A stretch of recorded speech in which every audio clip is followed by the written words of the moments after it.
Et nous sommes de retour au plateau pour la dernière partie de cette émission. Nous parlons du Togo à présent et de l'affaire Niakate. Des partis d'opposition se prononcent, des partis d'opposition au Togo se prononcent sur cette affaire d'arrestation de l'ex-ministre togolaise des armées, arrêté depuis quelques jours, disons en semaine dernière. L'affaire a fait grand bruit et les hommes politiques, bien sûr, se prononcent sur cette question. Il y en a qui estiment qu'il faut passer à l'action, c'est-à-dire une action concertée entre les partis politiques pour faire pression sur le pouvoir en place. Les avis peut-être sont un peu divergents sur les stratégies, mais tous condamnent une telle arrestation. Nous en parlons avec nos invités. Les partis politiques ont trouvé un autre sujet pour peut-être servir de ciment, parce que depuis un certain moment, les points de vue divergent sur les méthodes, même si le camp d'en face est toujours le même et chacun dit le combattre.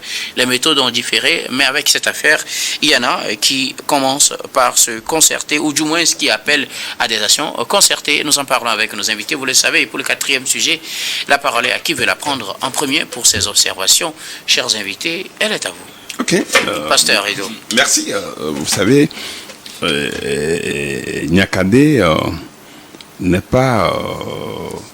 c'est une citoyenne, mais pas quand même de la moindre. Hein? Elle a été ministre des Armées, donc elle a été ministre, mais n'importe qui, ce n'est pas tout le monde qui est ministre des Armées dans chaque pays. Donc il faut avoir, c'est un homme de confiance, une forme de confiance à qui il faut donner le ministère des Armées. Vous savez, pendant longtemps, ce ministère était toujours rattaché à la présidence. Donc c'est le premier magistrat qui tient toujours la commande. Hein. Il est le chef en commandement militaire selon la constitution même. Donc pendant longtemps, ça a été comme ça jusqu'à ce qu'elle ne soit nommée ministre des Armées. Et donc c'est depuis quelques jours, on assiste à ces sorties. Et jusqu'à la dernière vidéo, donc qui a attiré l'attention de tout le monde. Au départ, on pensait que les tribunes, peut-être que c'est quelqu'un qui écrivait les tribunes, puisque sur les réseaux sociaux, il y a de n'importe quoi. Hein. On dit de n'importe quoi, on écrit, on vous blasphème, on vous diffame, on dit des choses, et il n'y a même pas de signataire. Des fois, c'est des trucs anonymes, et on dit de vous, vous ne savez pas qui même poursuivre. Donc, ça sortait. Maintenant, avec la vidéo, donc elle a su dire effectivement, et elle a même dit, parce que les gens se demandent si réellement c'est elle qui a parlé. Maintenant, les partis politiques, je crois que, et les organisations de la société civile, c'est notre devoir. C'est notre devoir dans ce genre de situation. Est-ce que ces droits ont été respectés? Est-ce que la défense est respecté, donc c'est notre droit c'est notre droit de le faire. Et donc les partis politiques et tout ce qui de la société civile et maintenant et surtout que c'est vrai que quand tel était dans l'autre camp, il n'y avait pas tellement d'éléments. Maintenant qu'on voit que elle apporte son soutien à tout ce mouvement-là, des jeunes à tout ce mouvement, ces manifestations. Bon, donc, il est de notre devoir, en tant que parti, en tant qu'association de la société civile et parti politique, de se mettre ensemble et de se prononcer sur la situation en termes de la protection des droits des citoyens. Bon, vous savez, la manière... selon les informations, la manière dont elle a été interpellée, ça sentait quand même une forme arbitraire, parce que défoncer les portes, selon ce qu'on nous a dit, si on aurait pu aller avec un mandat pour l'amener, un mandat d'amener, et ça avec les huissiers, avec les hommes de droit, ça aurait été plus moderne dans un pays qui se dit de droits de l'homme. Donc je crois que... C'est justement ce que dénoncent certains partis. Si je prends les communiqués sortis ces 2 jours... l'ADI, par exemple, du professeur Aimé Goguet, qui dénonce une dérive autoritaire. Il y a le MPDD également. Il y a Mme Adjamagbo aussi qui s'est prononcée, l'ANC également, puisque les 2 affaires, il y a l'affaire Nyakade et puis l'affaire Amron qui vont de pair finalement. Plusieurs partis se sont prononcés pour dénoncer des atteintes aux libertés fondamentales. Oui, il y a des atteintes aux libertés fondamentales. Vous savez, quand on va dans la maison, quand on bloque tout et tous ceux qui sont dans la maison, les gens sont obligés de sortir alors que les gens y vivent, vous voyez tout ça là, ce n'est pas conforme aux libertés, aux libertés individuelles.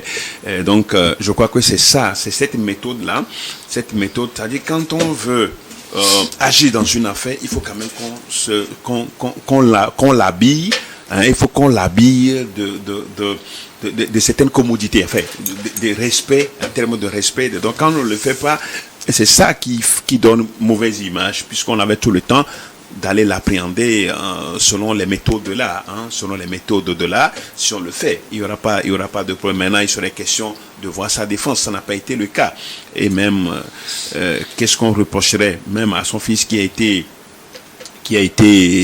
interpellé aussi. Bon, moi je suis pas enquêteur, mais c'est vrai quand même tout ça là, ça porte à croire quand même que les méthodes, les formes n'ont pas été régulières, et je crois que c'est ce que dénonce. C'est sur ça que les partis politiques et les organisations de la société civile se prononcent. Donc voilà, on attend de voir. C'est vrai que l'affaire a l'instruction. Vous savez quand. C'est pourquoi on ne se prononce pas sur le fond de l'affaire. Oui, on se prononce pas sur le fond de l'affaire. Oui, mais c'est souvent ça a été comme ça, et puis après on sait comment ça se passe. Donc nous on a été souvent bassier de la sorte, l'affaire en instruction, et puis bon, finalement c'est comme ça, ça se termine. Bon, donc on espère voir. C'est vrai que le procureur de la République s'est prononcé sur le sujet. C'est un peu complexe et on attend voir ce que ça va donner. Vous partagez les appréciations de ces partis et organisations de la société civile? Oui, puisque nous-mêmes sommes de la société civile, vous savez, nous avons aussi une manière de voir. Vous êtes de la société civile, ne pas partager le même point de vue? Oui, nous sommes de la société civile. Ce n'est pas parce que nous sommes obligés de partager les mêmes points de vue, mais on converge toujours, on converge dans un sens où quand il n'y a pas respect de la dignité humaine, donc nous on ne peut que dire cela, parce que la forme elle a été irrégulière, et ça on ne peut que se mettre d'accord sur ça. Maintenant, merci. Le fond, on n'en sait pas grand chose. Il y a d'autres qui seront mieux placés pour parler du fond. Justement, le fond ne fait pas l'objet de ce débat. C'est surtout la forme et la réaction des partis politiques entre Germain Bouli et Kossigan. Je ne sais pas qui veut prendre la parole, que ce soit Mme Adjamagbo, que ce soit le professeur que ce soit Jean-Pierre Fabre, que ce soit l'ADI, le professeur Goguet, ou que ce soit le MPDD. Plusieurs partis ou organisations de la société civile d'ailleurs ont dénoncé une atteinte grave aux libertés fondamentales des Togolais à travers cette arrestation et les conditions surtout de ces arrestations. Bon, je crois que les partis d'opposition sont dans leur rôle, les organisations de la société civile sont également dans leur rôle, ceux qui travaillent dans la défense des droits des citoyens. Maintenant, après, est-ce qu'ils maîtrisent eux-mêmes les conditions dans lesquelles madame a été interpellée, ou bien ils se disent d'après les voisins? Donc, je crois que la plupart disent d'après ce qu'ils ont entendu des voisins. Donc, est-ce qu'ils sont vraiment allés pour s'informer? Je ne pense pas maintenant.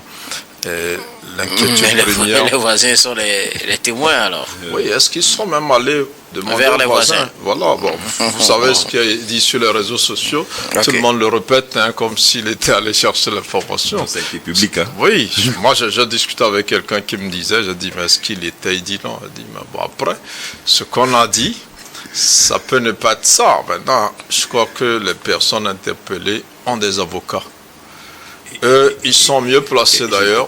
Moi, j'arrive, je vais finir. Là, vous êtes en train de me la couper. Des irrégularités, il faut que vous êtes en train de dire, bon, la manière dont nous avons été, c'est comme ça s'est passé. Et puis nous, non, ce que je dis. Oui, non, vous avez raison.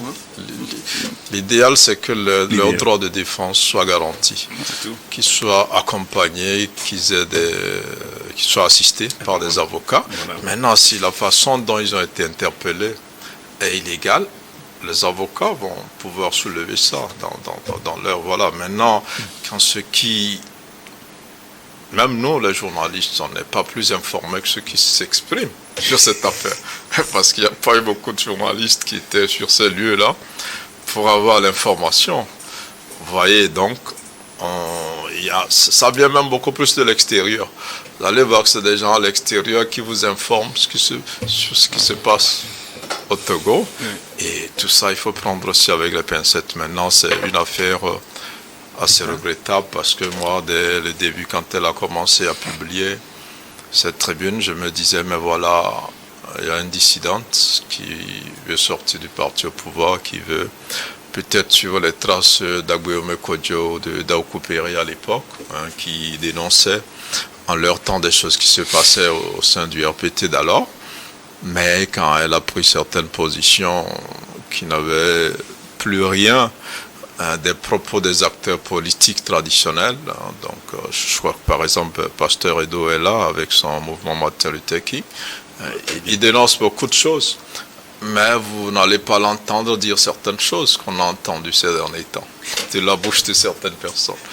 Donc je crois qu'après la sortie du procureur, qui a quand même situé l'opinion, il faut saluer cette sortie-là parce qu'on était pratiquement tous dans le flou, qu'est-ce qui se passe. Donc, désormais, on sait ce que la justice togolaise reproche à Mme Nyakade et à certaines autres personnes. Et on n'est pas plus informé parce qu'on ne connaît rien du dossier, on ne connaît rien des éléments sur lesquels la justice se fonde pour poursuivre donc toutes ces personnes-là.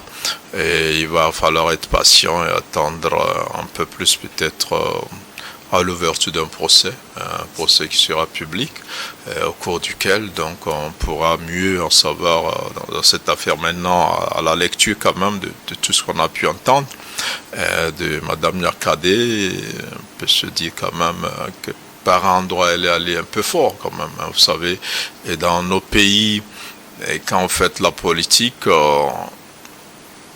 quand vous parlez de l'armée d'une certaine manière, ça peut vous attirer des problèmes, pas dans nos pays seuls, un peu partout. C'est des sujets qu'on aborde avec beaucoup de responsabilité. Quand des sujets comme, par exemple, les ethnies dans nos pays, donc quand vous parlez de ça, par exemple aussi, il faut faire très attention parce que c'est des sujets qui rapidement peuvent vous mettre en conflit avec la loi, y compris nous-mêmes en tant que journalistes. Vous dites par exemple que telle ethnie s'attaque à telle autre, par exemple, vous avez des soucis quand vous dites que l'armée fasse ça. Vous pouvez. Donc après, je pense que ce qu'on peut souhaiter, c'est que Mme Nyakade et toutes ces personnes mises en cause soient véritablement accompagnées par des avocats qui pourront peut-être faire prévaloir leurs droits et que s'il y a justice, que donc un jugement soit fait pour qu'on sache exactement ce qu'on reproche à Mme Nyakade. Pour le moment, je pense qu'on n'est pas plus informé, on n'a pas plus d'éléments que les petites informations qui ont été données par le procureur la dernière fois. Alors, partagez-vous l'avis de ces partis politiques et organisations de la société civile qui estiment plutôt qu'il s'agit d'une atteinte aux libertés fondamentales et que la critique, même si elle ne plaît pas, est une liberté qu'il fallait garantir? Non, moi je crois que ces partis politiques, s'il y en a qui font la politique au Togo il y a une trentaine d'années, de ces partis qui ont réagi, mais j'ai jamais entendu ces leaders-là tenir les mêmes propos. Tous ces leaders qui disent que c'est une atteinte à la liberté d'expression et tout ça, je ne sais pas s'ils auraient le courage de dire la même chose. Mais je dis au début, les tribunes, est-ce parce qu'ils ne le disent pas que... Non, elle s'attaquait à la gestion du pays, c'est tout à fait normal.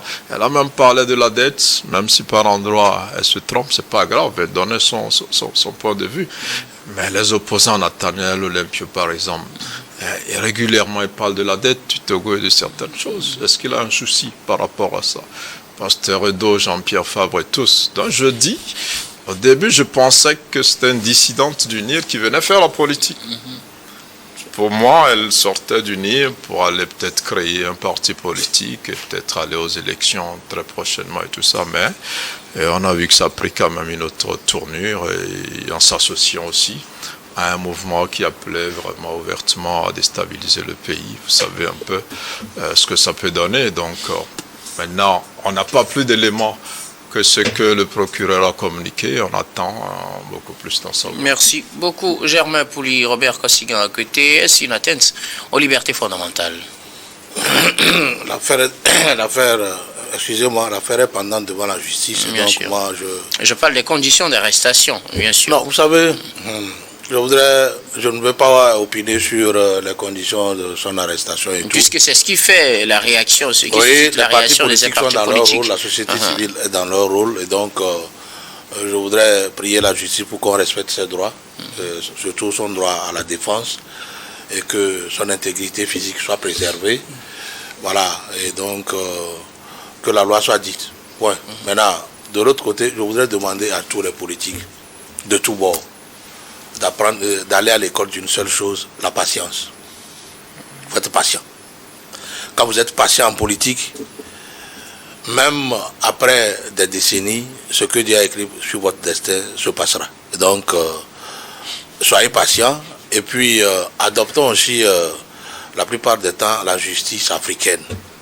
La justice africaine est différente de la justice moderne. Nous avons choisi et opté pour la justice moderne, mais comme le Togo a opté pour le panafricanisme, je souhaiterais que dans les années qui viennent, on essaye aussi la justice africaine. J'ai du mal à vous suivre. La justice africaine. J'ai du mal à comprendre, en fait, à faire le lien avec ce dont on parle. Oui, je propose une autre piste. Je ne voudrais pas opiner sur ces conditions d'arrestation comme les partis. C'est ce qui fait l'objet Non, du débat. les partis politiques l'ont déjà fait à suffisance. Vous pensez qu'ils ont raison? Oh, comme l'a dit le doyen Pouli, je ne suis pas témoin oculaire des faits. Alors, si j'opine et que mes opinions sont contraires à ce qui s'est passé, je tombe sous la cour de la loi. Donc moi, je ne veux pas opiner dessus.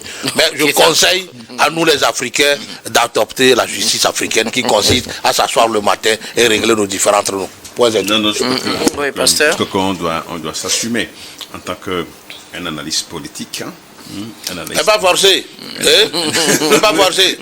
Si j'opine mal et que demain on me convoque à le prévoir, est-ce que non, je crois qu'on faut arrêter. Non. On va pas l'obliger aussi, pasteur, à dire ce que vous avez à dire. Voilà. De toute façon, je crois que nous sommes tous des citoyens d'une même nation.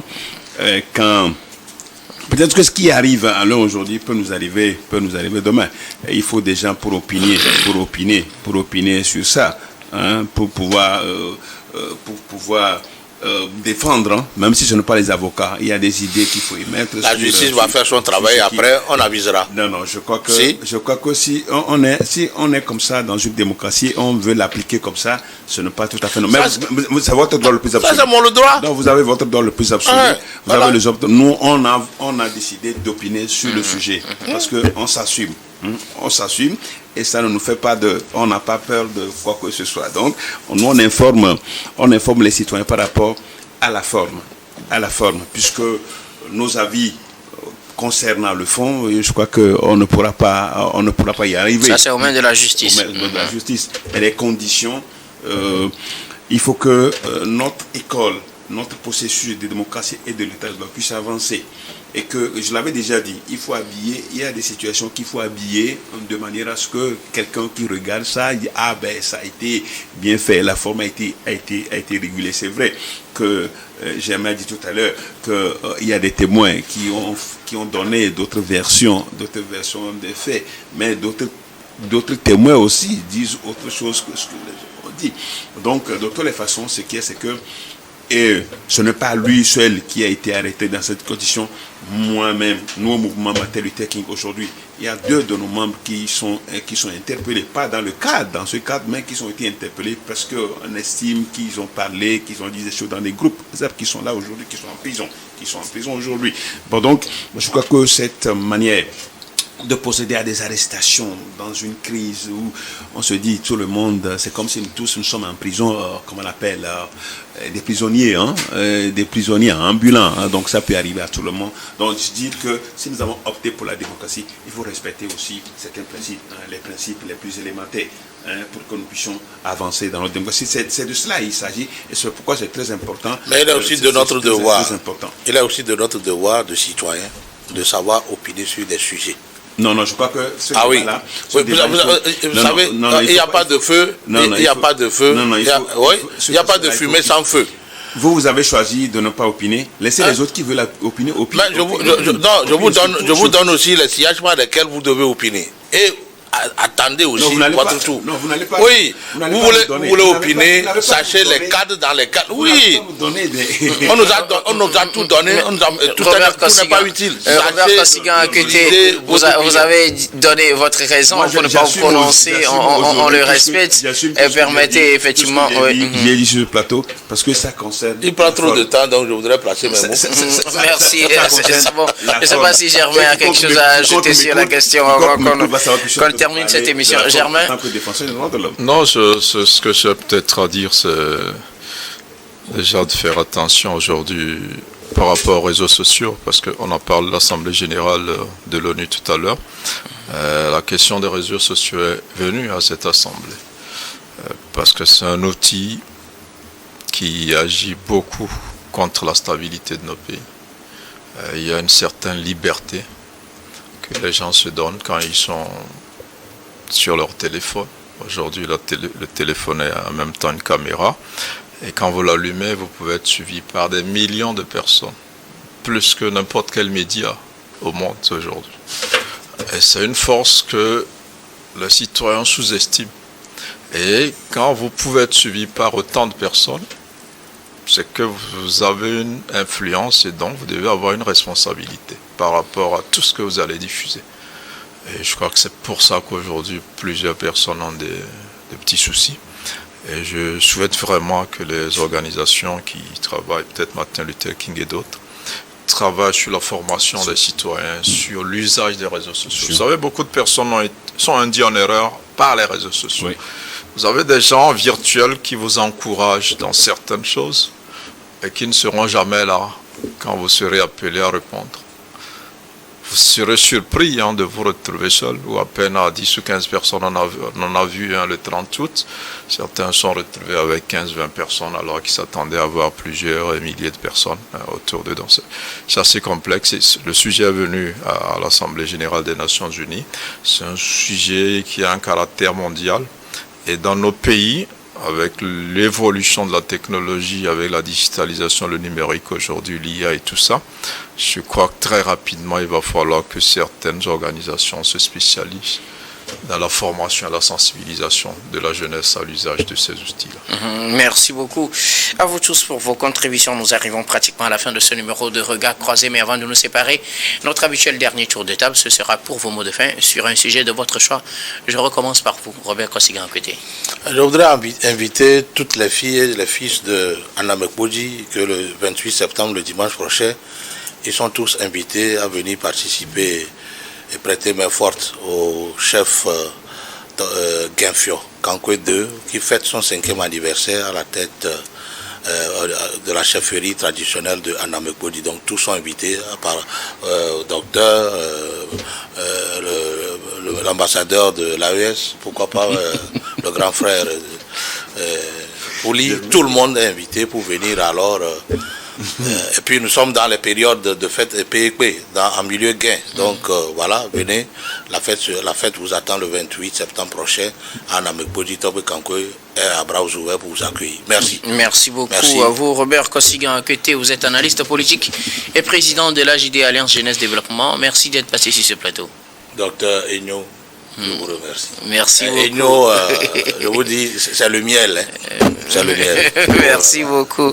Merci beaucoup, Robert Kosigan Akété. Germain Pouli, vos mots de fin. Voilà notre sujet qui n'a rien à voir avec tout ce dont on a parlé, c'est le Made in Togo. Made in Africa en général, parce que le mois prochain, ça va être le mois du consommé local, à travers les pays de l'UEMOA. C'est juste exhorter les Togolais à consommer ce qui est fabriqué au Togo. Parce que nous faisons beaucoup d'argent au monde extérieur au détriment de nos producteurs. Et pour que l'argent reste un peu, pour qu'on se développe, il faut penser à consommer ce qu'on produit et penser aussi à produire ce qu'on consomme. Ça fait que nos pays sont des éternels consommateurs. Quand nous dépensons, nous enrichissons les autres au détriment de nous-mêmes et il faut qu'on pense à le faire et inviter donc les Togolais à se préparer pour le mois d'octobre. Et penser à nos producteurs, penser à les encourager, même si parfois on trouve les produits un peu chers. Il faut acheter pour leur permettre de produire plus et de baisser les prix à la longue. Merci beaucoup à vous, Germain Pouli. Vous êtes journaliste, directeur de publication de Togo Réveil. Merci d'être passé sur ce plateau. Merci pour l'invitation, ce fut un plaisir. Pasteur Edo, vos mots de fin. Donc, je voudrais juste lancer un appel à tous les fils et à toutes les filles de ce pays. Nous sommes une même nation. Nous n'avons pas besoin de nous déchirer, de nous entre-déchirer. Ça ne fait pas bien. Chacun peut avoir ses opinions. Mais je crois que nous devons que tous convergent vers l'unité, que tous convergent vers la diversité pour que notre pays puisse sortir de cette situation que nous connaissons. Il faut que chacun à son niveau ait la volonté. La volonté que le Togo existe, même après nous que le Togo existe, que le Togo ne soit pas un déluge. Le monde nous regarde, mais je compte sur les uns et les autres pour que des accords politiques puissent être trouvés et nous permettre de nous asseoir et que le Togo puisse exister, ce pays-là qui est l'or de l'humanité. Nous avons besoin, chacun doit apporter sa pierre à la construction de ce pays. Merci beaucoup, Pasteur Edo. Vous êtes le président du mouvement Martin Luther King et premier adjoint maire de la commune Golfe 2. Merci d'être passé sur ce plateau. C'était un plaisir. Nous disons également merci à toutes les équipes techniques et rédactionnelles qui nous ont aidés à préparer et à présenter cette émission. Merci à Yves Kofima Ounion Adjo à la réalisation, à Richard Amedessou à la diffusion, à Stéphane Kouonou et Rebecca Vessou à la caméra et surtout à vous, très chers téléspectateurs, de nous avoir suivis. C'est la fin de ce numéro de Regard Croisé. Je vous retrouve demain avec le même plaisir pour un autre numéro.